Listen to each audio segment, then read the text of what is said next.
அன்பினால் வெள்ளிக்கிழமையுடைய இந்த ஜும்மாவுடைய தினத்தில் ஜும்மாவுடைய கடமையை நிறைவேற்றுவதற்காக அல்லாஹு தஆலா நம் எல்லோரையும் இந்த பள்ளிவாசலில் நேர காலத்தோடு வந்து அமரச் செய்திருக்கிறான். அன்புக்குரிய சகோதரர்களே, ஜும்மாவுடைய தினத்தில் சொல்லப்படுகிற செய்திகளை நாம் கேட்டு அதை நம்முடைய வாழ்க்கையிலே மௌத்து வரை அமல் செய்ய வேண்டும் என்ற எண்ணத்தை முதலாவதாக நானும் நீங்களும் எடுத்துக்கொள்ள வேண்டும். அந்த வகையில் இன்றைய ஜும்மாவுடைய தலைப்பு ஒரு முஃமினுடைய வாழ்க்கையை ஆச்சரியப்படுத்தக்கூடிய சில இரகசியங்கள். முஃமினுடைய வாழ்க்கை அது ஆச்சரியமானது என்பதாக ரசூல் ஸல்லல்லாஹு அலைஹி வஸல்லம் சொன்னார்கள். ஏன் அப்படி சொன்னார்கள்? வேறு மனிதனுடைய வாழ்க்கைக்கும் ஒரு முஃமின் இறைவிசுவாசியினுடைய வாழ்க்கைக்கும் இடையில் நிறைய வித்தியாசம் இருக்கிறது. இப்போ உதாரணமாக நீங்கள் தமிழ் படிப்பதாக இருந்தால் தமிழ் அகராதியை எடுத்து நீங்கள் ஒரு சொல்லை நீங்கள் அங்கே பார்த்தால் அதுக்குரிய கருத்து எழுதப்பட்டிருக்கும். அல்லது ஆங்கில அகராதியை எடுத்து ஒரு சொல்லை நீங்கள் பார்த்தால் அதற்குரிய விளக்கத்தை நீங்கள் அங்கு பெற்றுக்கொள்வீர்கள். இதேபோன்று உலகத்தினுடைய வாழ்க்கையில் உலக மக்கள் அவர்களுடைய அகராதியில் இருக்கிற சொற்கள் வேறு, மோமீன்களுடைய அகராதியில் இருக்கிற சொற்கள் வேறு. இப்போ 10 ரூபாய் காசு இருக்கிறது என்றால் நீங்கள் அதில் 5 ரூபாய் செலவழித்தா மிச்சம் 5 ரூபாய் தான் இருக்கும் என்பது உலகத்தினுடைய அகராதியில் இருக்கிற வளமை. ஆனால் முஃமினுடைய அகராதியில் நீங்கள் 5ஐ கொடுத்தால் 50 கிடைக்கும். அப்போ 10ல் 5 கொடுத்தால் அந்த 5க்கு பகரமாக 10 அதற்கும் மேலாக அல்லாஹ் திருப்பி தருவான் என்பது முஃமினுடைய அகராதியில் பதியப்பட்டிருக்கும். அது மாற்றப்படாது. அதை நம்புகிறவன், நம்பி செயல்படுத்துகிறவன் தான் முஃமின். உலகத்தில் எனக்கு அல்லாஹ் அவனை நினைக்கிற உள்ளத்தையும் அவனை துதிக்கிற நாவையும் தந்திருக்கிறான். ஆனால் எனக்கு கையில் கோடியை தரவில்லை என்றால் அந்த முஃமினிடம் எது சிறந்தது என்று கேட்டால் அல்லாஹுவை நினைக்கிற உள்ளமும் அல்லாஹ்வை துதிக்கிற நாவும் இந்த கோடிகளை விட சிறந்தது என்று சொல்வான். இது முஃமினுடைய அகராதியில் இருக்கும். இது உலகத்துக்கு விளங்காது. அதனால தான் ரசூல் ஸல்லல்லாஹு அலைஹி வஸல்லம் சொன்னார்கள், அஜபல் லி அம்ரில் முஃமின், முஃமினுடைய காரியம் ஆச்சரியத்துக்குரியது என்று சொன்னார்கள். முஃமினுடைய காரியம் ஆச்சரியத்துக்குரியது. அப்போ ரசூல் ஸல்லல்லாஹு அலைஹி வஸல்லம் அவர்கள் முஃமினுடைய காரியங்களை ஆச்சரியமானது என்று சொன்னதற்கு பல அர்த்தங்கள் இருக்கின்றன. ஏனென்றால் அவன் பார்க்கிற பார்வை அல்லாஹ்வுடைய தூதர் சொல்லித்தந்த பார்வையில் தான் அவன் இந்த உலகத்தை பார்ப்பான். எனவே அவனுடைய பார்வை வித்தியாசமானதாக இருக்கிறது. எனவே அந்த இரகசியத்தை முஃமின் மட்டும்தான் அறிந்து வைப்பான். அதுதான் முஃமினுடைய வாழ்க்கையை ஆச்சரியப்படுத்தும் இரகசியங்கள். அன்புக்குரிய சகோதரர்களே, இப்படி பல இரகசியங்கள் அவனுடைய வாழ்க்கையில் இருக்கிறது. அல்லாஹு தஆலா அந்த இரகசியங்களை முஃமின் புரிந்து கொள்கிற பொழுது அல்லாஹு தஆலா மென்மேலும் அவனுக்கு அருள்களையும் பரக்கத்துகளையும் கொடுத்து கொண்டே இருப்பான், செய்து கொண்டே இருப்பான். அது அவனுடைய வாழ்க்கையை அவன் இரகசியத்தை சரியா புரிஞ்சதனால அல்லாஹ் கொடுக்க கொடுக்க அவனுடைய வாழ்க்கையில் அவன் நினையாத புறத்தில் எல்லாம் கிடைக்கிற பொழுது அது ஆச்சரியத்துக்கும் மேல் ஆச்சரியமாகவே இருக்கும். திடீர்னு அவருக்கு 2 லட்சம் ரூபா அவருக்கு தேவைப்படும். 2 லட்சம் ரூபா காசு அவருக்கு தேவைப்படும். ஆனால் அவரோட பொக்கெட்டில் 10,000 ரூபா காசு இருக்கும். 2 லட்சம் ரூபா அவருக்கு தேவை. ஆனால் அவரோட பொக்கெட்டில் 10,000 ரூபா இருக்குது. அது பெருமதியான காசு. ஆனால் அது அவருக்கு போதாது. அதே நேரத்தில் ஒரு மிஸ்கின் ஏழை வருகிறார். வந்து அவரிடம் ஒரு 20 ரூபா கேட்குறார். அவருக்கு அது பெரிய காசு. அந்த 20 ரூபா கிடைக்கிறது அந்த நேரத்தில் அந்த மிஸ்கினுக்கு பெரிய காசு. ஆனால் இவருக்கு 2 லட்சம் தேவை, இருக்கிறது 10,000. இந்த இடத்தில் அந்த மிஸ்கீனுடைய தேவையை இவன் 20 ரூபா கொடுத்து, எனக்கு பரவாயில்லை 2 லட்சத்தை அல்லாஹ் எப்பயாவது தரட்டும், இப்போ என்கிட்ட இருக்கிறத நான் இவனுக்கு கொடுப்பேன் என்று கொடுக்கிற பொழுது அதை அல்லாஹ் பல லட்சமாக திருப்பி கொடுக்கிற பொழுது அவன் ஆச்சரியப்படுவான். அது அல்லாஹு தஆலா கொடுக்கிற பொழுது அவன் ஆச்சரியப்படுவான். ரசூல் ஸல்லல்லாஹு அலைஹி வஸல்லம் சொன்னாங்க, வல்லாஹு ஃபீ அவ்னில் அப்து மா தாமல் அப்து ஃபீ அவ்னி அஹி. ஒரு அடியான் இன்னொரு அடியானுக்கு உதவி செய்கிற காலமெல்லாம் அல்லாஹ் இந்த அடியானுக்கு உதவி செய்வான் என்பது மோமினுடைய அகராதியில் இருக்கும். அது மிகப்பெரிய இரகசியம், அவன் தெரிந்து வைப்பான்.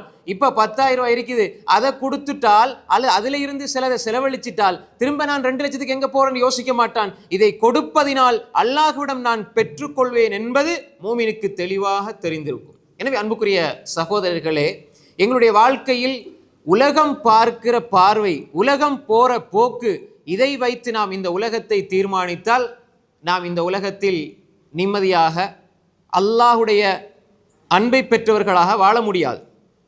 முஸ்அப் பின் உமைர் ரலியல்லாஹு அன்ஹு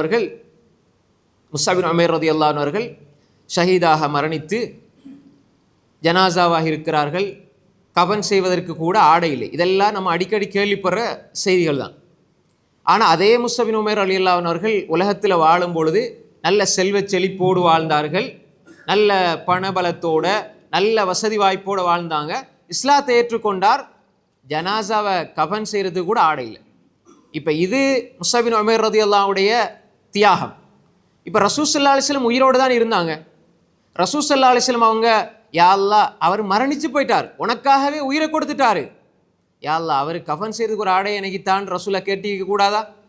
ரசூலை கேட்ட அல்லாஹ் கொடுக்க மாட்டானா? ஏன் ரசூலை கேட்க இல்லை? ரசூலை கேட்டா அல்லாஹ், நாங்கள் எங்களுக்கு சின்ன ஒரு தேவை வந்தா கூட அல்லாஹ் தரணும், யா அல்லாஹ் நீ தந்துருன்னு பிடிவாதமாக இருக்கிற எங்களுக்கு எங்கட ஈமானுக்கு அப்படி நாங்கள் துவா கேட்குறோம், அப்படி பற்றோடு அல்லாவோட இருக்கிறோம்டா. ரசூல் ஸல்லல்லாஹு அலைஹி வஸல்லம் அவங்க எப்படி இருந்திருப்பாங்க?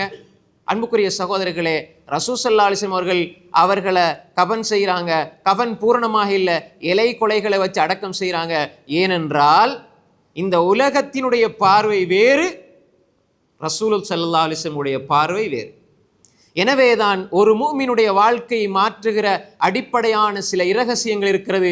முதலாவது, அவனுடைய வாழ்க்கையிலே பேணப்பட வேண்டிய ரகசியம், இது பேணப்பட்டால் அவனுடைய வாழ்க்கை ஆச்சரியமானதாக இருக்கும். முதலாவது அஷ்ஷுக்குர், எல்லா நிலைகளிலும் நன்றி உணர்வு. நன்றி செலுத்துகிற நன்றி உணர்வு ஒரு மனிதனிடம் இருக்குமாக இருந்தால் அவனுடைய வாழ்க்கையில் அன்றாடம் ஆச்சரியங்களை அவன் பார்த்து கொண்டே இருப்பான். ஒரு மோமின் அவனுடைய வாழ்க்கையில் ஆச்சரியங்களை பார்த்து கொண்டே இருப்பான். முதலாவது இந்த ஷுக்குர், நன்றி செலுத்துகிற உணர்வு. ஒரு மோமினுக்கு அல்லாஹு தாலா ஒரு அருளை செய்கிறான், ஒரு அருளை கொடுக்கிறான், ஒரு நிஅமத்தை அல்லாஹு தாலா வழங்குகிறான் என்றால் அந்த மோமின் அந்த அருளை சரியாக புரிந்து கொண்டு அல்லாஹ்வுக்கு நான் நன்றி செலுத்த வேண்டும் என்று அல்லாஹ் கொடுத்ததை அல்லாஹ்வுக்காக செலவழிப்பான். அதுதான் நன்றி. அல்லாஹ் காதை தந்திருக்கிறான், அல்லாஹ் விரும்புகிற மாதிரி காதால கேட்கணும். அல்லாஹ் கண்ணை தந்திருக்கிறான், அல்லாஹ் விரும்புகிறத கண்ணால பார்க்க வேண்டும். அல்லாஹ் வாயை தந்திருக்கிறான், அல்லாஹ் விரும்பியவாறு வாயால் பேச வேண்டும். அல்லாஹ் அறிவை தந்திருக்கிறான், அல்லாஹ் விரும்பியவாறு அறிவை நாம் பிரயோகிக்க வேண்டும். அல்லாஹு தஆலா உள்ளத்தை தந்திருக்கிறான், அல்லாஹ் விரும்புகிறவாறு சிந்திக்க வேண்டும். இப்படி அல்லாஹ் தந்ததை அல்லாஹுக்காக கொடுக்கிறது, அல்லாஹுக்காக செலவழிக்கிறது. அல்லாஹ் தந்த பொருளாதாரத்தை அல்லாஹ் விரும்புகிற வழியில் செலவழிப்பது ஷுக்குர். அதனால தான் சலஃபு சாலிஹீன்கள் சொல்வார்கள், ஒரு அடியானுக்கு அல்லாஹ் ஒரு அருளை கொடுத்தால் இது அல்லாஹ் கொடுக்கிற நிஅமா, அருள். மூமின் அதை புரிஞ்சு கொள்வான், அந்த இரகசியத்தை புரிஞ்சு அவன் அதுக்கு நன்றி செலுத்துவான். அல்ஹம்துலில்லாஹ், எல்லா புகழும் அல்லாஹ்வுக்கு, அல்லாஹ் எனக்கு இந்த அருளை தந்திருக்கிறான் என்று சொல்லி அவன் நன்றி செலுத்துவான். இப்ப நன்றி செலுத்தினால் அல்லாஹ் என்ன சொல்றான்? லஇன் ஷகர்தும் லஅஸீதன்னகும் வலஇன் கஃபர்தும் இன் அஸாபி லஷதீத். நாங்க தந்ததுக்கு நீங்க நன்றி செலுத்தினா நாங்க அதிகப்படுத்துறோம்னு அல்லாஹ் சொல்றான். இது அல்லாஹ் தெளிவா குர்ஆன்ல சொல்றான். நாங்கள் தந்ததற்கு நீங்கள் நன்றி செலுத்தினால் நாங்கள் உங்களுக்கு அதிகமாக தருவோம் என்று அல்லாஹ் சொல்கிறான். இப்போ இவன் நன்றி செலுத்துவான், அல்லாஹ் ஒரு அருளை கொடுப்பான். திரும்ப அந்த அடியான் நன்றி செலுத்துவான், அல்லாஹ் அதற்கு பகரமாக ஒரு அருளை கொடுப்பான். திரும்ப அடியான் நன்றி செலுத்துவான், அல்லாஹ் அருளை கொடுப்பான். அடியான் நன்றி செலுத்துவதை விடமாட்டான், அல்லாஹ் கொடுப்பதை விடமாட்டான். அப்போ அந்த இரகசியத்தை அவன் புரிந்து கொள்கிறான். அல்லாஹ்க்கு நன்றி செலுத்த அல்லாஹ் சொல்றான், நான் அதிகப்படுத்தி தருவேன் என்று. அல்லாஹ் அதிகமாக தந்து கொண்டே இருப்பான். அடியான் நன்றி செலுத்துவதை விடமாட்டான், அல்லாஹ் கொடுப்பதை விடமாட்டான். அல்லாஹ் கொடுத்து கொண்டே இருப்பான். இது அவனுடைய வாழ்க்கையை ஆச்சரியமாக மாற்றும். இது முதலாவது விஷயம். அன்புக்குரிய சகோதரர்களே, எந்த அருளாக இருந்தாலும் அதை நீங்கள் கையிது அந்நிஅம பிஷ்ஷுக்ர், சலபு சாலிங்கள் சொல்வார்கள், அருள்களை நன்றி செலுத்துவதன் மூலமாக அதை கைது செய்து விடுங்கள், கட்டி போடுங்கள். ஏதாவது ஒரு அருள் உங்கள்கிட்ட இருந்து பறிப்போகக்கூடாதுன்னு நீங்கள் நினைச்சால் அதுக்கு நீங்கள் நன்றி செலுத்தக்கூடியவர்களாக இருக்க வேண்டும். அப்படி நீங்கள் நன்றி செலுத்தினால் ஆச்சரியத்துக்கும் மேல் ஆச்சரியமாக உங்கள் வாழ்க்கையை அல்லாஹ் மாற்றுவான். இது முதலாவது. ரெண்டாவது அஸ்ஸபர், பொறுமை. ஒரு முஃமினுடைய வாழ்க்கையில் பொறுமை இருக்க வேண்டும். பொறுமையினூடாக ஒரு மனிதன் அல்லாஹ்விடம் உதவி தேட வேண்டும். ஒரு மனிதன் எப்படி தொழுது அல்லாஹ்விடம் உதவி தேடுறானோ அதுபோல ஒரு பவர், சக்தி பொறுமைக்கு இருக்கிறது. நீங்க உள்ளத்தில் எந்த ஒரு பாவமும் செய்யாமல் இருக்கிற பொழுது கூட கவலை வரலாம். நீங்க நன்மை செய்தாலும் கவலை வரும். நீங்க வீட்டில் இருக்கிற பொழுது உங்களோட பிள்ளைகளினால் கவலை வரும். தொழிலில் சம்பாதித்து கொண்டே இருப்பீங்க, ஆனால் கவலை வரும். எல்லா நிலைகளிலும் கவலை வரும். எல்லா நிலைகளிலும் துக்கம் வரும். எல்லா நிலைகளிலும் பிரச்சனை வரும். எல்லா நிலைகளும் நீங்கள் நோவிக்கப்படுவீர்கள். ஆனால் அதற்கு அல்லாஹ் சொல்லுகிறான் அஸ்ஸபர். நீங்க பொறுமையாக இருந்து, ஒரு ஆள் உங்களுக்கு ஏசுறார், திட்டுறார், நீங்க பொறுமையாக இருந்து இந்த நேரத்தில் நீங்கள் துஆ கேட்டால் அது கபூலாக்கப்படும், அது ஏற்றுக்கொள்ளப்படும். அது மூமினுக்கு தெரியும். ஏன் அல்லாஹ் என்ன சொல்றான்? யா அய்யுஹல்லதீன ஆமனு ஸ்தஈனு பிஸ்ஸப்ரி வஸ்ஸலா. பொறுமையை கொண்டு அல்லாஹ் இடத்துல உதவி தேடுங்கள்டா. அல்லாஹ் பொறுமையா இருக்கிற நிலையில ஒரு மனிதன் உதவி தேடுவதை அல்லாஹ் சொல்கிறான் என்றால் அல்லாஹ் நிச்சயமாக அதற்கு பதில் கொடுப்பான். உங்களோட வாழ்க்கையில ஏற்படுற கஷ்டங்கள், துன்பங்கள், துயரங்கள் எல்லா நிலைகளிலும் ஒரு முஃமின் பொறுமையை கடைபிடிக்கிற பொழுது அதற்கு அல்லாஹு தஆலா மிகப்பெரிய கூலியை தருகிறான். அல்லாஹு தஆலா அவனுடைய வாழ்க்கையில் ஆச்சரியத்துக்கு மேல் ஆச்சரியத்தை தருவான். ஏன்? ஒரு கட்டத்தில் நீங்கள் செய்கிற 5 நிமிட பொறுமை உங்களுக்கு பல 5000 அருள்களை கொட்டி தரும். நீங்க வாழ்க்கையில பாருங்க, சில நபிமார்கள் எல்லா நிலைகளும் எல்லா வாசல்களும் மூடப்படுகிற பொழுதும் அல்லாஹ்விடத்தில் தவறான அல்லது பொருத்தமற்ற வார்த்தைகளை பேசாமல் அல்லாஹ்வை நினைத்து கொண்டே இருக்கிறார்கள். பொறுமையோடு அல்லாஹ் கதவுகளை திறக்கிறான். ஜக்கரியா அலைஹிஸ்ஸலாம் நீண்ட காலம் பிள்ளை இல்லாமல் இருந்தார்கள். அல்லாஹ்விடத்தில் துஆ கேட்டு கேட்டு அடைஞ்சு கொண்டாங்க.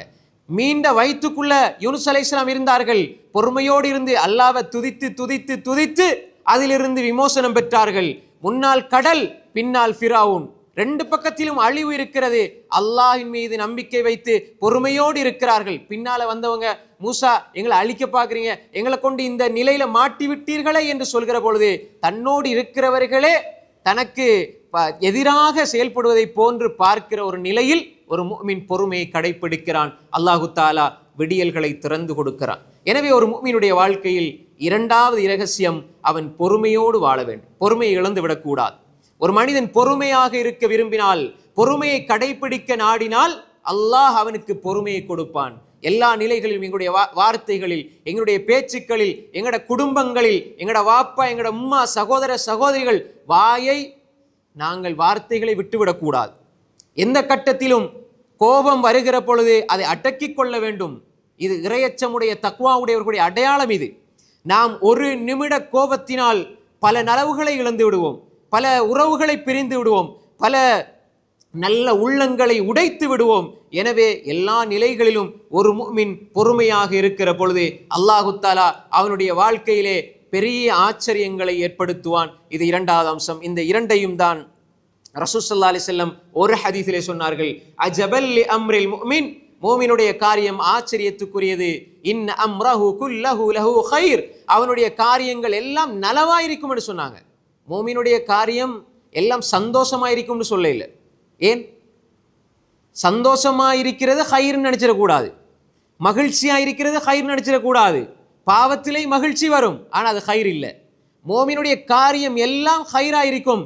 கவலை வருகிறது, அல்லாஹ்விடம் கையேந்தி கண்ணீர் வடிக்கிறான் என்றால் இந்த கண்ணீர் துளியில் ஹைர் இருக்கிறது. ஆனால் அதே நேரம் களியாட்டத்தில் இன்பங்களில் ஈடுபட்டு சந்தோஷமாக இருக்கிறான் என்றால் அதில் ஷர் இருக்கிறது. ரசூலுல்லாஹ் சொன்னாங்க என்ன? மோமினுடைய காரியம் ஆச்சரியத்துக்குரியது. இன் அம்ரஹு குல்லஹு ஹைர், அவனுடைய காரியங்கள் அனைத்தும் மிக நலவானது என்று சொன்னார்கள். எப்படி? வலைஸ ذاك وليس ذلك لأحد إلا للمؤمن, அது முஃமினை தவிர வேற யாருக்கும் அது அப்படி அமையாதுன்னு சொன்னாங்க. அப்போ மூமினை மட்டும்தான் வாழ்க்கை ஆச்சரியமாக இருக்கும். அதனால தான் சொல்கிறோம், மூமினுடைய வாழ்க்கையை வெளியே இருந்து ஒருவர் பார்த்தால் அது ஆச்சரியமானதாக தெரியும். மூமினுக்கு அது பெரிய இரகசியமாக அல்லாஹ்வோடு அவன் கொள்ளுகிற மிகப்பெரிய ஒரு பந்தமாக உறவாக அது இருக்கும்.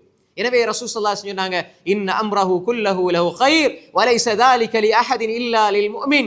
சொல்லி போட்டு சொன்னாங்க ஸல்லல்லாஹு அலைஹி வஸல்லம், இன் அஸாபத்து ஸர்ரா ஷக்கர ஃபகான கைரல்லாஹ். ஒரு நல்ல விடயம் அவனுக்கு நடந்தால், அருள்கள் கொடுக்கப்பட்டால், நல்லது அவனுடைய வாழ்க்கையில் கிடைத்தால் அவன் அல்லாஹ்வுக்கு நன்றி செலுத்துவான், அது அவனுக்கு கைராக ஆகிவிடும். வைன் அஸாபத்து ضرா ஸபர ஃபகான கைரல்லஹு.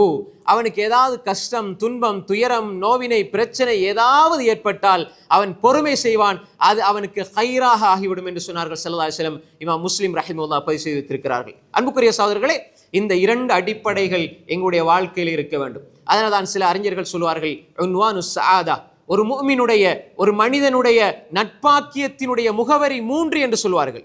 ஏதாவது வழங்கப்பட்டால் நன்றி செலுத்துவார், ஏதாவது கஷ்டத்துக்கு உள்ளானால் பொறுமை செய்வார், ஏதாவது பாவம் செய்தால் இஸ்திக்ஃபார் செய்வார். 3வது, எந்த பாவம் செய்தாலும் எனது பாவங்களை மன்னிக்கிற என்னுடைய ரப் இருக்கிறான் என்று அல்லாஹ்விடம் இஸ்திக்ஃபார் செய்யக்கூடியவனாக இருப்பான். ஒரு பாவம் என்பது, நல்லா விளங்கிக் கொள்ளுங்க, ஒரு பாவம் என்பது ஒரு முஃமினுக்கு அந்த நொடியில் சந்தோஷத்தை கொடுக்கும். அந்த சந்தோஷம் முடிந்து விட்டால் நிரந்தரமான துக்கத்தை அது கொடுக்கும். பாவத்துக்கு நீங்க இஸ்திக்ஃபார் செய்திடலாம், ஆனா பாவம் செய்ய நேரத்தை நீங்க திருப்பி கொண்டு வரையலாமா? கொண்டு வர இயலாது. அதனால தான் நல்லா விளங்கிக் கொள்ளுங்க, அந்த கவலை உள்ளத்தில் இருக்கும். உதாரணமா, ஒரு மூமின் 2 மணித்தியால ஒரு படம் பார்க்கிறான். ஒரு மூமினும் பாவம் செய்வான், ஒரு முஸ்லீம் பாவம் செய்வான். 2 மணித்தியாலும் படம் பார்க்கிறான். இது ஹராம், கூடாது. சினிமாவோ ஆடலோ பாடலோ இது ஹராம். இந்த 2 மணித்தியாலமும் அவன் செய்த பாவத்துக்கு அல்லாஹ் இடத்துல இஸ்திக்ஃபார் செஞ்சு அல்லாஹ் பாவத்தை மன்னிச்சிருவான். ஆனால் அந்த 2 மணித்தியாலம் செலவு போச்சுதே, கழிஞ்சு போச்சுதே வாழ்க்கையில, அதை திருப்பி அவனால கொண்டு வரையலுமா? கொண்டு வரையலாது. அதனால தான் பாவத்துக்கு ஒரு தனியான ஒரு தன்மை இருக்கிறது, அந்த மனிதனுடைய நிம்மதியை பறித்து விடும். ஆனா அந்த நிம்மதி அது பறிக்கும் என்று சொன்னா, ஒரு முஃமின் அதை எப்படி புரிந்து கொள்வான்? இஸ்திக்ஃபார் செஞ்சு செஞ்சு செஞ்சு செஞ்சு செஞ்சு அவனோட வாழ்க்கையில் அது நினைக்கிற நேரமெல்லாம் இஸ்திக்ஃபார் செஞ்சு அந்த பாவத்துக்கு செலவழித்த நேரத்தில் கூட அமல் செய்ததை விட அதிகமான நன்மையை அவன் பெற்றுக்கொள்கிற நிலையை உருவாக்கணும். அந்த 2 மணித்தியாலத்தை நினைச்சு நினைச்சு நினைச்சு, பாவம் செய்ய எடுத்த 3 மணித்தியாலத்தை நினைச்சு நினைச்சு நினைச்சு இஸ்திக்ஃபார் செஞ்சு செஞ்சு செஞ்சு அந்த 2 மணித்தியாலத்துக்கும் பகரமாக அல்லாஹ் நன்மையை கொடுக்கிற அளவு ஒரு முஃமினுடைய இஸ்திக்ஃபாரும் தௌபாவும் இருக்கும். உண்மையான ஈமானோடு நம்பிக்கையோடு தௌபா செய்தால் அல்லாஹ்வுடைய பாவங்களை நன்மையாக மாற்றுவான். அது அல்லாஹ்வுடைய வாதா. ஆனால் ஒரு முஃமின் அதை புரிந்து கொண்டான் என்றால் சரி. அப்ப இஸ்திக்ஃபார் செய்யணும், அதிகமா இஸ்திக்ஃபார். ஒரு முஃமினுக்கு இந்த உலகத்தில் அகராதியில மழை வேணும்னா என்ன செய்வாங்க? மழை வேணும்னா என்ன செய்வாங்க? அவங்களுக்கு என்று ஒரு அகராதி இருக்கிறது. மழை, காற்று, வெள்ளம், புயல், இப்படி இதற்கென்று சில வரையறைகள், சில செய்திகள் இருக்கிறது. ஆனா ஒரு முஃமின் என்ன செய்வான்? மழை இல்லையா என்ன செய்வான்? அல்லாஹ்வை தொழுது மழையை கேட்பான். மழை இல்லையா இஸ்திக்ஃபார் செய்வான். என்ன தொழுதா எப்படி மழை வரும்? அது மூமினுக்கு தெரியும். இஸ்திக்ஃபார் செஞ்சா எப்படி மழை வரும்? நீங்க இஸ்திக்ஃபார் செஞ்சா மழை வரும். அல்லாஹ் சொல்றான், இது மூமினுக்கு தெரியும். ஒரு பிள்ளை பாக்கியம் இல்லையா? எல்லா டாக்டர்டையும் போய் பார்த்தாச்சு, இதுக்கு பிறகு பிள்ளை பாக்கியம் இல்லை, இது உலகம் சொல்லும். இதை தாண்டி ஒரு மூமின் இஸ்திக்ஃபார் செய்வான். காசு பணம் இல்லையா? இஸ்திக்ஃபார் செய்வான். அல்லாஹ் என்ன சொல்றான்? فَقُلْتُ اسْتَغْفِرُوا رَبَّكُمْ إِنَّهُ كَانَ غَفَّارًا يُرْسِلِ السَّمَاءَ عَلَيْكُمْ مِدْرَارًا وَيُمْدِدُكُمْ بِأَمْوَالٍ وَبَنِينَ. அல்லாஹ் என்ன சொல்றான்? நீங்க இஸ்திக்ஃபார் செய்யுங்க. நூஹ் அலைஹிஸ்ஸலாம் தனது கூட்டத்துக்கு சொன்னது அல்லாஹ் சொல்றான், நீங்க இஸ்திக்ஃபார் செய்யுங்க, அல்லாஹ் உங்களோட பாவங்களை மன்னிப்பான். பாவம் என்பது மனிதனுடைய நிம்மதியை பறிக்கும். அந்த நிம்மதியை பறிக்கிறதுல அந்த பாவம் முதலிடம் பெறுகிறது. அப்ப இஸ்திக்ஃபார் செஞ்சா அல்லாஹ் பாவத்தை மன்னிச்சால் அந்த இடத்துல நிம்மதி திரும்ப வரும். நீங்க இஸ்திக்ஃபார் செய்யுங்க, அல்லாஹ் உங்களை மன்னிப்பான். நீங்க இஸ்திக்ஃபார் செய்யுங்க, யுர்சிலி ஸமா அலைக்கும் மித்ராரா, அல்லாஹ் தஆலா வானத்திலே இருந்து மழையை பொழிவிப்பான். சுப்ஹானல்லாஹ், அல்ஹம்துலில்லாஹ், அல்லாஹு அக்பர் நீங்க தஸ்பீஹ் செய்யற மாதிரி அஸ்தக்ஃபிருல்லாஹ் அஸ்தக்ஃபிருல்லாஹ் அஸ்தக்ஃபிருல்லாஹ் லா இலாஹ இல்லா அன்த சுப்ஹானக இன்னி குன்து மினல் ஸாலிமீன். இப்படி நீங்க இஸ்திக்ஃபார் செஞ்சு பாருங்க, வானத்திலே இருந்து மழை வரும்னு அல்லாஹ் சொல்றான். வயும்திதுக்கும் பி அம்வாலி வ பனீன், உங்களுக்கு அல்லாஹ் தஆலா பொருளாதாரத்தை தருவான், உங்களுக்கு பிள்ளை பாக்கியத்தை அல்லாஹ் தருவான். வயஜஅல் லக்கும் ஜன்னாத், தோட்டம் துறவுகள் அல்லாஹ் உருவாக்குவான். வயஜஅல் லக்கும் அன்ஹாரா, வறண்டு போன காஞ்சி போன நிலங்களில் அல்லாஹ் தஆலா ஆறுகளை பெருக்கெடுத்து ஓடச் செய்வான். நீங்க இஸ்திக்ஃபார் செஞ்சா உங்களோட மரம், தோட்டத்தில் காஞ்சி போன மரம் மீண்டும் அது புத்துணர்ச்சியோடு மீண்டும் அந்த மரம் செழித்து வளரும் என்று அல்லாஹ் சொல்றான். நீங்க இஸ்திக்ஃபார் செய்யுங்க, மரம் வளரும் அல்லாஹ் சொல்றான். இது எங்களால் நம்ப முடியுதா? மூமின் எப்படி நம்புவான்? இது அல்லாஹ்வுடைய வார்த்தை.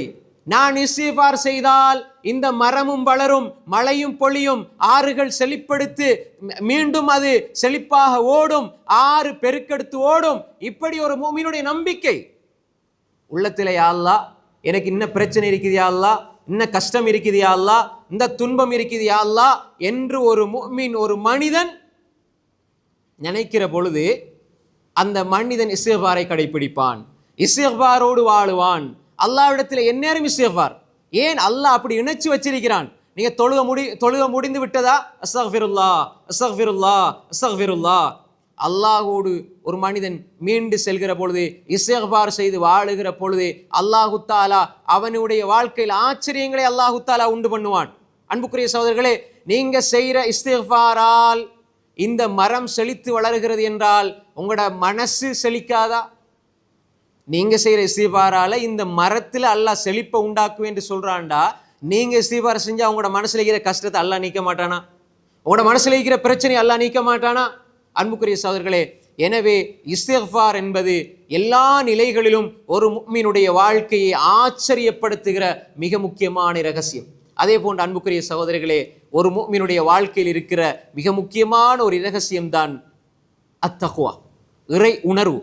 தக்வா என்று சொல்கிற பொழுது இறை அச்சம் என்று மொழிபெயர்க்கப்பட்டாலும் அதனுடைய சரியான மொழிபெயர்ப்பு இறை உணர்வு.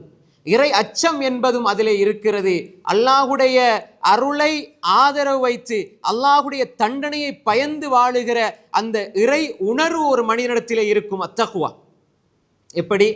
وَمَن يَتَّقِ اللَّهَ يَجْعَل لَّهُ مَخْرَجًا وَيَرْزُقْهُ مِنْ حَيْثُ لَا يَحْتَسِبُ. அல்லாஹ்வுடைய உணர்வோடு ஒரு மனிதன் வாழுகிறான். எப்படி? அல்லாஹ்வுக்கு மாறு செய்யாமல், அல்லாஹ்வுடைய வரம்புகளை மீறாமல், பாவம் செய்யாமல், அல்லாஹ்வுக்கு கட்டுப்பட்டு அல்லாஹ்வுக்கு அடிபணிந்து வாழுகிற ஒரு மனிதனுடைய வாழ்க்கையில் ஆச்சரியங்களை அல்லாஹ் தஆலா உருவாக்குவான். எப்படி? ஒரு யூசுப் அலைஹிஸ்ஸலாம், ஒரு கதவுகள் மூடப்பட்டு எல்லா பாவங்களினுடைய வாசல்களும் திறக்கப்பட்டிருக்கிறது. ஆனால் அவர் செய்கிற பாவத்துக்கான கதவு அப்படியே அவருக்கு அலங்கரித்து கொடுக்கப்படுகிறது. அரண்மனையிலே, அரச மாளிகையிலே ஒரு கண்ணியமும் கௌரவமும் செல்வந்த நிலையும் உள்ள ஒரு பெண் அழைக்கிற பொழுது அல்லாஹ் என்னை பார்த்து கொண்டிருக்கிறான் என்ற உணர்வால் அந்த பாவத்தை விடுகிறார்கள் என்றால், இன்று அந்த யூசுப் அலைஹிஸ்ஸலாத்தை தக்வாவுக்கு உதாரணமாக நாங்கள் சொல்லிக் கொண்டிருக்கிறோம். அல்லாஹ்வுடைய உணர்வுக்கு, அந்த இடத்தில் அல்லாஹ் என்னை பார்க்கிறான் என்ற உணர்வு அவர்களுக்கு வருகிறது. பாவத்திலிருந்து அவர் தவிர்ந்து கொள்கிறார். அன்புக்குரிய சகோதரர்களே, அல்லாஹுவை நீங்கள் வெளிப்படையில் பயப்படுவது, வெளிப்படையில் தக்வாவோடு இருப்பது, மக்களோடு மக்களாக இருக்கிற பொழுது நீங்க தக்வாவை காட்டுறது அல்ல. தக்வா என்பது எங்க வரணும்? அதனுடைய பிரதிபலிப்பு, என்னை இந்த உலகமே பார்க்காமல் முழு உலகத்திலிருந்தும் நான் ஒரு இடத்திலே ஒதுங்கி நான் தனிமையில் இருக்கிற பொழுது, பாவம் செய்கிற எல்லா சூழ்நிலைகளும் என்னை சூழ்ந்திருக்கிற பொழுது, பாவம் செய்கிற நிலைகள் எனக்காக அந்த சூழல்கள் திறந்திருக்கிற பொழுது, அந்த சூழ்நிலை எனக்கு சாதகமாக இருக்கிற பொழுது, யாரும் என்னிடம் எதையும் கேட்க முடியாது என்று இருக்கிற நிலையில் ஒரு முஃமின் அல்லாஹ்வுடைய உணர்வோடு இருக்க வேண்டும். யாருமே கேட்க மாட்டாங்க, யாரும் பார்க்க மாட்டாங்க, யாரும் எது சொல்ல மாட்டாங்க. நான் சுதந்திரமாக இருக்கிறேன்.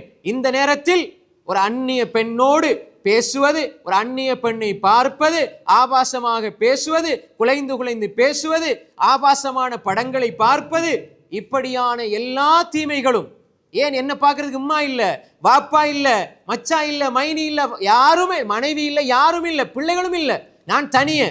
இந்த நேரத்தில் ஒரு இசையை கேட்பதற்கு அல்லாஹ் என்னை பார்க்கிறானே, எல்லாரும் இந்த மக்கள் எல்லாம் பார்க்கிற பொழுது அவங்கள திருப்திப்படுத்துறதுக்காக பாவத்தை விடுற நான் அல்லாஹ் என்ன பார்த்துட்டு இருக்கும் பொழுது அல்லாஹ் பார்த்தா என்ன பார்க்காட்டி என்னன்னு சொல்லி என்னை பார்ப்பவர்களில் மிக இழிவானவனாக அல்லாவை நான் பார்க்கிறேனே, அப்பொழுது தக்குவா எங்கே போய்விட்டது? என் வாப்பா பார்த்த வார பயம் என்ற ரப்பு பார்க்கும் பொழுது வரவில்லையே, என்ற உம்மா பார்த்தா வார பயம் என்ற ரப்பு பார்க்கிற பொழுது வரையில்லையே. அப்போ உலகத்துக்கு நடிச்சு என்ன செய்ய, ஊருக்கு நடிச்சு என்ன செய்ய? தக்குவா நீ தனிமையில் இருக்கிற பொழுது வர வேண்டும். எப்படி நீங்க வாழ்ந்து பாருங்க, தனிமையில் இருக்கிற பொழுது பாவம் செய்யறதுக்கான சந்தர்ப்பம் கிடைச்சும் பாவத்தை விட்டு பாருங்க, அல்லாஹ் உங்களது வாழ்க்கையில் பெரிய அருள்களை திறப்பான், பெரிய நிம்மதியை திறப்பான், பெரிய பரக்கத்துகளை அல்லாஹ் திறப்பான். அதுதான் அல்லாஹ் சொல்றான், வமை யத்தகில்லாஹ யஜ்அல் லஹு மக்ரஜா. அல்லாஹ்வுடைய உணர்வோடு யார் வாழ்வாரோ அவருக்கு அல்லாஹ் விடியல்களை உருவாக்குவான். வயர்சுகு மின் ஹைது லா யஹ்தசிப். அவர் நினையாத புறத்தில் அல்லாஹ் அவருக்கு ரிஸ்க கொடுப்பான். இப்ப நாங்க என்ன விளங்கி வச்சிருக்கிறோம் இந்த வசனத்துல? தக்வாவோட வாழ்ந்தா அல்லாஹ் சாப்பாட்டை தருவான், ரிஸ்க தருவான். இல்ல, நீங்க அல்லாஹ்ட உணர்வோடு நீங்க வாழ்ந்தீங்கண்டா உங்களுக்கு தொழில பிரச்சனை இருந்தா அதுல அல்லாஹ் ஹைராக்கி தருவான். ரிஸ்க்குங்கிறது சாப்பாடு மட்டும் இல்ல. எனக்கு திருமணமாக இல்ல 29 வயசா போகுது, ஆனால் நான் பாவம் செய்யறதை விடுறேன், நல்ல சாலிகான மனைவி அல்லாஹ் ரிஸ்கா தருவான். என்ன தொழில்ல இப்ப நஷ்டம் போகுது, நான் ஏமாத்த மாட்டேன், அல்லாஹ்ட உணர்வோட வாழ்றீங்க, அல்லாஹ் உங்களோட வியாபாரத்துல பறக்க செய்வான். இதுதான் அல்லாஹ் தர ரிஸ்கே தவிர நாங்க நினைச்சிருக்கிறோம் என்ன தக்வாவோட அல்லாஹ் பயந்து வாழ்ந்தா அல்லாஹ் சாப்பாட்டை தருவான், ரிஸ்க தருவான். இல்ல சகோதரர்களே, இப்ப உங்களோட மனசுல என்ன கவலையா இருக்குதோ அந்த கவலையை அல்லாஹ் நீக்குவான். உலகத்தில் ஒரு மூமினுக்கு அல்லாஹ் கொடுக்கிற பெரிய ரிஸ்க் மன நிம்மதி. சகோதரர்களே, இன்றைக்கு எத்தனையோ பேர் கோடான கோடியை வச்சுக்கிட்டு நிம்மதிக்காக அலைகிறாங்க. அவர்கள் சொல்றாங்க, நான் உலகத்தில் எல்லாத்தையும் நான் சம்பாதிச்சேன், ஆனா என்ற நிம்மதி இல்லை. நீங்க ஒன்றுமே உங்ககிட்ட இல்லை, எதுவுமே இல்லை, ஊர்ல யாருமே உங்களை கணக்கெடுக்க இல்லை. இந்த எந்த ஆடை, எந்த அணிகலன், எந்த குடும்ப பின்னணி எதையுமே பார்க்காதீங்க. உங்களோட கண்ணியம், உங்களோட நிம்மதி எங்க இருக்கு தெரியுமா? வந்து அல்லாஹு அக்பர்னு தக்பீரை கட்டுங்க, அல்லாஹ்வை தொழுங்க, நெத்திய சஜிதாவில் வைங்க. அல்லாஹ் நெருக்கமாக இருக்கிற நிலை சஜிதா. நீங்க கெஞ்சி கண்ணீர் வடிச்சு அல்லா இடத்துல கேளுங்க. அந்த கண்ணீரோடு சேர்ந்து உங்களுடைய உள்ளத்தினுடைய காயங்களும் பறந்து போகும். அங்கே நிம்மதி கிடைக்கும். பள்ளிக்குள்ளே நிம்மதி இருக்கிறது, சஜிதாவில் நிம்மதி இருக்கிறது, குர்ஆனில் நிம்மதி இருக்கிறது, சதகாவில் நிம்மதி இருக்கிறது. அன்புக்குரிய சகோதரர்களே, இதை அல்லாஹ் ரிஸ்காக யாருக்கு தருவான்? மூமினுக்கு. அன்புக்குரிய சகோதரர்களே, எல்லா பொதுவாக உலகத்தினுடைய அகராதியில ஒரு கோட் சூட் போட்டு நல்ல கார்ல நல்ல வசதி வாய்ப்போட நல்ல பவரா ஒரு மனிதர் வாரார். 4 பேர் பக்கத்துல பெரிய ஒரு அந்தஸ்துல கௌரவத்துல ஒரு மனிதர் வாரார். இதான உலகத்திர வளமையில அந்தஸ்துக்குரியவர். அல்லாஹ்ட பார்வையில யார் அந்தஸ்துக்குரியவர்? மூமினுடைய பார்வையில யார் அந்தஸ்துக்குரியவர்? அவருடைய உடை அது கிழிந்து போயிருக்கிறது, அவருடைய குடும்பம் அதிலே வசதி இல்லை, வாய்ப்பு இல்லை, அவருடைய வீடு ஓலை வீடு. இப்படி இருந்தாலும் அல்லாஹ்விடத்திலே கண்ணியமானவர், இன் அக்ரமக்கும் இந்தல்லாஹி அத்காக்கும். உங்களில் அல்லாஹ்வுடைய அந்த உணர்வோடு தக்வாவோடு இருக்கிறவர் தான் அல்லாஹ்விடத்திலே கண்ணியமானவர். ருப்ப அஷ்ஷத வஅக்பர் மதுஃபூஅன் பில் அப்வாப் லவ் அக்ஸம அலல்லாஹில் அபர்ரா. எத்தனையோ தலைவிரிகோலமாக புழுதி படிந்த நிலையில் எத்தனையோ மனிதர்கள் இருப்பார்கள். மக்களாக இருப்பாங்க, அவங்களை யாருமே கணக்கெடுக்க மாட்டாங்க. ஆனால் அவர்கள் அல்லாஹ்விடத்திலே சத்தியம் செய்து ஒன்றை கேட்டால் அல்லாஹ் உடனே கொடுப்பான் என்று சொன்னாங்க ஸல்லல்லாஹு அலைஹி வஸல்லம். இந்த சபையில கூட அப்படி இருக்கலாம். நாங்க இப்படி ஆடை அணிகிறோம், மிம்பர்ல இருக்கிறோம், அல்லது முன்சப்ல இருக்கிறோம், அல்லது எல்லா நேரம் தொழுகிறோம் என்ற அடையாளங்கள் அல்ல முக்கியம். யாரோ ஒரு மனிதர் இந்த இடத்திலே அல்லாஹ்வோடு மிக நெருக்கமாக இருக்கிற மனிதர்கள் இருப்பார்கள். கையேந்தினால் அல்லாஹ் கொடுக்கிற நிலையில் இருக்கிற மனிதர்கள் இங்கு இருப்பார்கள். வெளி தோற்றத்தை வைத்து நாம் யாரையும் எடை போட்டு விடக்கூடாது அவர்களே. பார்க்கறதுக்கு அவர தொழில் காணல்ற தொழிலாய், இப்படி காணல ஊத்தாள்றது ஒரு கேவலமான தொழில்னு சொல்ல வரையில. மக்கள் அப்படி நினைக்கிறாங்க. அப்படி அள்ளுவராக இருந்தாலும் அவருக்கென்று ஒரு சுய கௌரவம் இருக்குது. அவர் வீட்டுக்கு போகும்போது ஒரு 1000 ரூபா 2000 ரூபா காசு எடுத்துட்டு போனா என்ன பிள்ளைக்கு நான் சாப்பாட்டை கொடுக்கணும், என்ன பிள்ளை தலை நிமிர்ந்து வாழணும்ன்ற எண்ணத்தோட தானே போறாரு. எத்தனையோ இங்கிருக்கிற சகோதரர்களுடைய எத்தனையோ வாப்பாமார் எப்படி எங்களை வளர்த்தார்கள். இப்ப இருக்கிற வசதி மாறியா தெருவிலே படுத்து கிடந்தார்கள். எத்தனை மூட தூக்கி இருப்பார்கள், கையெல்லாம் பிஞ்சு போற அளவுக்கு சிமந்து வேலை செஞ்சிருப்பார்கள். எத்தனையோ பொஸ்ல ஏச்சு வாங்கி இருப்பார்கள், எத்தனையோ பேர்ல இழி சொற்களுக்கு ஆளாகி இருப்பார்கள். ஆனா என்ற பிள்ளை நல்லா இருக்கணும் என்பதற்காகத்தானே அவங்களுடைய வாழ்க்கையை அளித்தார்கள். என்ற பிள்ளை நல்லா இருக்கணும். இன்றைக்கு நாங்க எப்படி வாழ்ந்து கொண்டிருக்கிறோம்? அந்த தந்தை அல்லாஹ்விடம் கேட்டால் அல்லாஹ் ஏற்றுக்கொள்வான். இன்றைய நேரத்தில் வசதி இருக்கு, வாய்ப்பு இருக்குது, நான் பாவத்துக்குள்ள போறேன், அல்லாஹ் கேட்ட இந்த துஆவை கபூல் செய்றான் இல்லை என்று சொல்கிற நாங்கள் எங்கட உள்ளத்துல தக்வாவை எடுத்தோமா? எங்கட உள்ளத்துல தக்வாவை நாங்க கொண்டு வந்தோமா? அன்புக்குரிய சகோதரர்களே, எனவே இந்த தக்வாவுடைய இறை உணர்வை எடுத்துக்கொண்டால் நீங்கள் சங்கையானவர்கள். உலகத்தில் மனிதர்கள் பார்க்கிற பார்வை அல்ல, மோமின் அல்லாஹுவை புரிந்து கொள்கிற, அல்லாஹுவை அறிந்து கொள்ளுகிற இடம் தக்வா. அந்த தக்வா என்ற அந்த உணர்வை எடுத்துக்கொண்டான் என்றால், நான் என்னுடைய வெளிரங்கத்திலே என்னை நான் அழகுபடுத்துவதை விட என் உள்ரங்கத்தை அழகுபடுத்துவேன். தனிமையில் நான் அல்லாஹ்வோடு உரையாடுவதில், தனிமையில் அல்லாஹ்வோடு பேசுவதில், அல்லாஹ்வோடு உரையாடுவதில், அல்லாஹ்வுடைய விடயங்களை நான் சரியாக நிறைவேற்றுவதில் நான் இன்பத்தை காண வேண்டும் என்று ஒரு முஃமின் வாழுவான். அப்படிப்பட்ட இரகசியங்களை வாழ்க்கையில் அவன் பேணிக் கொள்கிற பொழுது அவனுடைய வாழ்க்கை மிக மிக ஆச்சரியமானதாக அமையும். அப்படிப்பட்ட வாழ்க்கையை அல்லாஹ் நம்ம எல்லோருக்கும் தந்தருள்வானாக. அல்ஹம்துலில்லாஹ் வஸ்ஸலாத்து வஸ்ஸலாம் அலா ரசூலில்லாஹ் அம்மா பஅத். அன்புக்குரிய சகோதரர்களே, ஒரு மூமினுடைய வாழ்க்கையை ஆச்சரியமாக மாற்றக்கூடிய இரகசியங்கள் என்பதில் 4 விடயங்களை நாங்கள் பார்த்தோம். 5வது தவக்குல். ஒரு மூமின் தனது எல்லா காரியங்களையும் அல்லாஹ்விடம் ஒப்படைக்க வேண்டும். தன்னுடைய உள்ளத்தை அல்லாஹ்விடம் ஒப்படைக்கிறது. எப்படி? ஒரு மூமின், யா அல்லாஹ், நான் என்னுடைய முயற்சிகளை எல்லாம் நான் செய்துவிட்டேன், எதெல்லாம் நான் செய்யணுமோ அதையெல்லாம் நான் செஞ்சிட்டேன் யா அல்லாஹ், ஆனால் இதுக்கு பிறகு காரியங்களை நிறைவேற்றி தரது நீதான் யா அல்லாஹ். எல்லா நிலையிலும் வரணும் சகோதரிகளே. எங்களுக்கு லேசாக சின்ன சின்ன விடயங்கள் செய்ய முடியுமானதெல்லாம் அதெல்லாம் பார்த்துக்கலாம் அப்படின்னு நினைப்போம். இல்லை, எல்லா நிலைகளிலும் யா அல்லாஹ், நான் ஜும்மா உன்னை வந்து தொழுதேன் யா அல்லாஹ், அசர் தொழாம என்ன ஆக்கிறாத யா அல்லாஹ். நிறைய பேர் நினைக்கிறது, என்னை இப்னு கைம் அல்-ஜௌஸிய்யா ரஹ்மத்துல்லாஹ் தனது மதாரிஜுஸ் ஸாலிகீன் என்ற நூலில் எழுதுறாங்க, ஒரு சில மூமின்கள், ஒரு சில மனிதர்கள் எப்படி நினைக்கிறாங்கண்டா, அல்லாஹ் சாப்பாடு தந்தா, அல்லாஹ் தஆலா குடிபானத்து தந்தா, அல்ஹம்துலில்லாஹ், அல்லாஹ் பெரிய அருளை தந்துட்டான்னு அவங்க நினைக்கிறாங்க, நிஅமத் அல்லாஹ் தந்துட்டான்னு நினைக்கிறாங்க. ஆனா ஈமான் அதை அருளா நினைக்கிறதே இல்லை. அல்லாஹ் அவனை வணங்குறதுக்கு எங்களை தௌஃபீக் செய்யறானே, அதை அருளா விளங்குறதே இல்லை. இதை நாங்கள் அல்லா இடத்துல கேட்கணும். இதான் அருள் சகோதரர்களே. யா அல்லாஹ், சுபுஹ் சொல்லாம என்ன ஆக்கிறாதே யா அல்லாஹ், ஜும்மாக்கு கொண்டு வந்து சேர்த்த நீ யா அல்லாஹ், என்ன சுபுக்கும் என்ன கொண்டு வந்து சேர்த்துறியா அல்லாஹ். இன்றைக்கு பாருங்க, நாங்க அல்லாஹ் எங்கிட்ட பறிக்கிற மிக முதலாவது பெரிய அருள் என்ன தெரியுமா? அல்லாஹ் பறிக்கிறதுல நிறைய சொல்லுவோம், ஆரோக்கியம் அது இது அப்படின்ட்டு, அதெல்லாம் 2வது. முதலாவது, அல்லாஹ்வை வணங்காம எங்கட உள்ளத்தில் அல்லாஹ் பத்தி உள்ள மறதி ஏற்படுது. இது அல்லாஹ் தர பெரிய தண்டனை சகோதரிகளே. அல்லாஹ்வை மறந்திருக்கிறது என்பது அல்லாஹ் எங்களுக்கு தந்திருக்கிற ஒரு தண்டனை. யா அல்லாஹ், அதை நீக்கிறியா அல்லாஹ், நான் செஞ்ச பாவத்துல தந்துட்டா யா அல்லாஹ், அதை நீக்கிறியா அல்லாஹ். யா அல்லாஹ், அசர் தொலை எனக்கு தௌஃபீக் செஞ்சிரியா அல்லாஹ். இதே மூமின்கள் தானே, இதே முஸ்லீம்கள் தானே, இதே களிமா சொன்னவங்க தானே. இப்போ பள்ளி நிறைஞ்சு வாசல் வரைக்கும் நிற்கிறீங்க தானே. இதில் எத்தனை பேர் அசர ஜமாத்தோட தொழுவோம் சொல்லுங்க ஆகும்? எத்தனை பேர் ஃபஜ்ர ஜமாத்தோட தொழுவோம் சொல்லுங்க ஆகும்? அப்போ அந்த அருள் பறிக்கப்பட்டிருக்கிறதே. அப்போ எங்கட உள்ளம், யா அல்லாஹ், எனக்கு அது தேவை, இது தேவை, இதை செஞ்சுதா அதை செஞ்சுதான்னு கேட்குற நாங்க அல்லாஹ்விடத்தில் முதலாவது உள்ளத்தை ஒப்படைச்சு அல்லாஹ்விடத்தில் நாங்கள் கேட்கணும். யா அல்லாஹ், உன்னை தொழணும் யா அல்லாஹ், மௌத்து வர தொழுகைய விடுறதுக்கு நீ அவகாசம் தந்துடாதே யா அல்லாஹ், அந்த சந்தர்ப்பத்தை ஏற்படுத்திடாதே யா அல்லாஹ், என்னிடமிருந்து அந்த அருளை பறிச்சிடாதே யா அல்லாஹ், உன்னை வணங்குறதுல இன்பம் காண்ற உள்ள தந்துரு யா அல்லாஹ். அதுக்கு பிறகு அடுத்தது, யா அல்லாஹ், இந்த ஆரோக்கியத்தை நீ பாதுகாத்து விடியா அல்லாஹ், நீண்ட ஆரோக்கியம் தந்திரியா அல்லாஹ், உன்னை வணங்குறதுக்கு அருள் செய்யா அல்லாஹ். கேட்டுக்கொண்டே இருங்க சகோதரர்களே.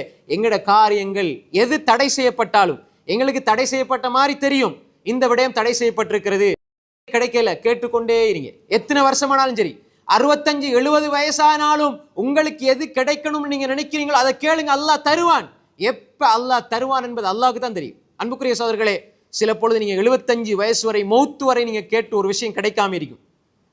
மறுமையில் அல்லாஹ் அதை சேமித்து வச்சு தருகிற பொழுது அந்த மூமின் மனிதன் நினைப்பான், வாழ்நாள் முழுக்க என்ன துவா கபூல் செய்யப்படாமல் இருந்திருக்கலாமே. ஏன்னா உலகத்தில் சில விடயங்களை உடனே கேட்ட உடனே அல்லாஹ் கொடுத்துருவான். கொடுத்தா அவனுக்கு அது பெருமதி தெரியாமல் போயிடும். அதையே அல்லாஹ்க்கு மாறு செய்யறதுக்கு பயன்படுத்துவான். எனவே அன்புக்குரிய சகோதரிகளே, சில பொழுது சில துவாக்கள் அல்லாஹ் கபூலாக்காம இருப்பதும் அல்லாஹ்ட அருள். ஏன் தெரியுமா? கபூலாக்கி விட்டு அவர் துவா கேட்கறதுக்கு இன்னொரு 5-10 நாள் எடுப்பாரு. கபூலாக்க இல்லைண்டா தொடர்ந்து கேட்டுக்கிட்டே இருப்பாரு. அல்லாஹ் என் அடியான் என்னோட தொடர்புலே இருக்கணும்னு சொல்லி துவா கபூலாக்காம இருப்பான். என் அடியான்கிட்ட கேட்டுக்கிட்டே இருக்கணும், பார்த்து சந்தோஷப்படுகிறான். அன்புக்குரிய சகோதரர்களே, எனவே ஒரு முஃமின் தவக்குலோடு வாழ்வான். கடைசியாக எல்லா நிலைகளிலும் அவனுடைய எண்ணம், சிந்தனை எல்லாம் அல்லாஹுடைய அன்புதான் அடிப்படை. வாழ்க்கையின் அடிப்படையே மூமின் விளங்கி வச்சிருக்கிற இரகசியம் அல்லாஹ்வுடைய அன்புதான் அடிப்படை. அல்லாஹ்வுடைய அன்புக்காகத்தான் எல்லாம். நான் ஒருவரை நேசிக்கிறேன் அல்லாஹ்வுக்காக, ஒருவரை வெறுக்கிறேன், வெறுக்கணும். பாவம் செய்கிறாரு, திருந்த மாட்டேங்கிறாரு, எவ்வளவு சொன்னாலும் கேட்கிறாரு இல்ல, தொழுறாரு இல்ல, ஆனா அவரு எல்லாமே செய்வாரு, கொடுப்பாரு, ஏழைக்கு உதவி செய்வார், எல்லாம் செய்வாரு, என்ன நல்ல கூட்டாளி, ஆனா தொலை மட்டும் மாட்டாரு. எல்லாம் நல்ல மனுஷர், ஆனா தொலை மாட்டாரு. தொழமாட்டாரு நல்ல மனுஷன்னு சொல்றது மிகப்பெரிய ஒரு பாவம் சகோதரர்களே. அந்த வார்த்தையே பாவம். அல்லாவோட நல்லா நடந்து கொள்ளாதவன் எப்படி நல்லவனா இருப்பான்?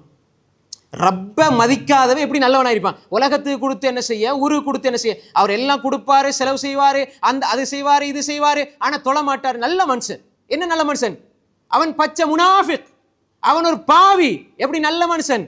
அது உலகத்திற வளமையில நல்ல மனுஷன். அல்லாஹ்வுடைய தூதர் மோமினுடைய பார்வையில் அவன் பெரிய பாவி. ஏன்னா பாவிகள் தொழுகையில் அவங்க நிரந்தரமா இருக்க மாட்டாங்க, தொழ மாட்டாங்க. அன்புக்குரிய சகோதரர்களே, அல்லாஹ்வுடைய அன்பு அப்படி ஒருத்தர் இருக்கிறாரா? நீங்க அல்லாஹ்வுக்கு வெறுங்க.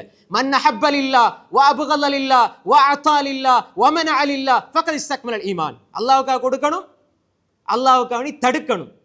ஒரு பசிக்கு ஒரு ஆள் கேட்கிறாரு, கொடுக்குறீங்க. ஒருத்தன் முன்னுக்கே சாராயம் குடிக்கிறது கேட்கிறான், நீ கொடுப்பீங்களா? கொடுக்காம இருக்கிறது அல்லாஹ்வுக்காக. ஒருவரோட அன்பு கொள்ளுங்க அல்லாஹ்வுக்காக, கோபம் கொள்ளுங்க அல்லாஹ்வுக்காக. அன்புக்குரிய சகோதரர்களே, அல்லாஹ்வுடைய அன்பு, நான் எதை செஞ்சாலும் அல்லாஹ்வுடைய அன்பு தான் அடிப்படை. இதை ஒரு அளவுகோலாக வைத்து நீங்க வாழுங்க சகோதரர்களே. அதனால தான் ரசூல் ஸல்லல்லாஹு அலைஹி வஸல்லம் சொன்னாங்க, மன் அஹப்ப லிகா அல்லாஹ் அஹப்ப அல்லாஹு லிகா. யார் ஒரு மனிதன் அல்லாஹ்வை சந்திப்பதை விரும்புகிறானோ அல்லாஹ்வும் அவனை சந்திப்பதை விரும்புகிறான். என்ன அர்த்தம்? அன்புக்குரிய சகோதரர்களே, தெளிவாக புரிந்து கொள்ளுங்க. யார் ஒரு மனிதன் அல்லாஹ்வை சந்திக்கிறத விரும்புகிறானோ அவன் அல்லாஹ் சந்திப்பான்னு சொல்லல ரசூல் ஸல்லல்லாஹு அலைஹி வஸல்லம். ஒரு மனிதன் அல்லாஹ்வை சந்திக்க விரும்பினால் அல்லாஹ் அவனை சந்திக்க விரும்புகிறான். இதுதான் மூமினுடைய வாழ்க்கை. இப்ப பாருங்க, நான் உலகத்தில் ஒரு பெரிய அரசியல்வாதியை அல்லது பிடித்த ஒரு ஆளை சந்திக்க நான் விருப்பப்பட்டு போறேன், நான் விரும்பி போறேன். ஆனா அவர் என்ன விருப்பத்தோட சந்திக்க மாட்டார். சந்திக்க வராரு, சந்திக்க கையை கொடுத்துட்டு ரைட் ஓகே 2 நிமிஷம் பேசிட்டு அனுப்புவார். ஆனால் அல்லாஹ்வுடைய தூதர் சொன்னாங்க, யார் ஒரு மனிதன் அல்லாஹ்வை சந்திக்க விரும்புகிறாரோ அவரை அல்லாஹ் சந்திக்க விரும்புகிறான். நீங்க எந்த அளவு என்ற ரப்ப பார்க்கணும், சந்திக்கணும் என்று எந்த அளவு ஆசை வைக்கிறீர்களோ அதே ஆசையோடு அல்லாஹ் உங்களை நாளை மறுமையிலே சந்திப்பான் என்றால், அன்புக்குரிய சகோதரர்களே, இதுதான் ஒரு முஃமினுடைய வாழ்க்கையின் இலக்கு. இந்த சந்திக்கின்ற நேரத்தில் அல்லாஹ் என்னை பொருந்திக் கொள்ள வேண்டும். அதற்குத்தான் இந்த வாழ்க்கை என்று வாழுகிற பொழுது உலகத்தில் தெரிகிற கஷ்டங்கள், பிரச்சனைகள் எல்லாம் நிச்சயமாக அல்லாஹ்வுக்கு கூலி தருவான். ஏன்? என்னுடைய ரப்பை நான் சந்திக்க இருக்கிறேன். ரப்பை சந்திக்கிற பொழுது எனக்கு அல்லாஹ் தந்த அருள்களுக்கு நல்ல முறையில் நான் வாழ்ந்தேன், அதுக்கு அல்லாஹ் நன்மை தருவான். அல்லாஹ் தஆலா எனக்கு சில சோதனைகளை தந்தான், பொறுத்து கொண்டேன், அதற்கும் அல்லாஹ் நன்மை தருவான். எனவே நான் அல்லாஹ்வின் சந்திப்பை ஆசை வைத்து செல்லுகிறேன். அல்லாஹ் என்னை விருப்பத்தோடு சந்தித்து என்னை பொருந்து கொண்டு அல்லாஹ் சுவர்க்கத்தை எனக்கு தருவான். இதுதான் ஒரு முஃமினுடைய வாழ்க்கையை மாற்றுகின்ற, ஆச்சரியப்படுத்துகின்ற இரகசியங்கள். இந்த அடிப்படையில் வாழ்ந்து மரணிக்கிற நன்மக்களாக அல்லாஹு தஆலா நம்ம எல்லோரையும் ஆக்கி அருள்வானாக.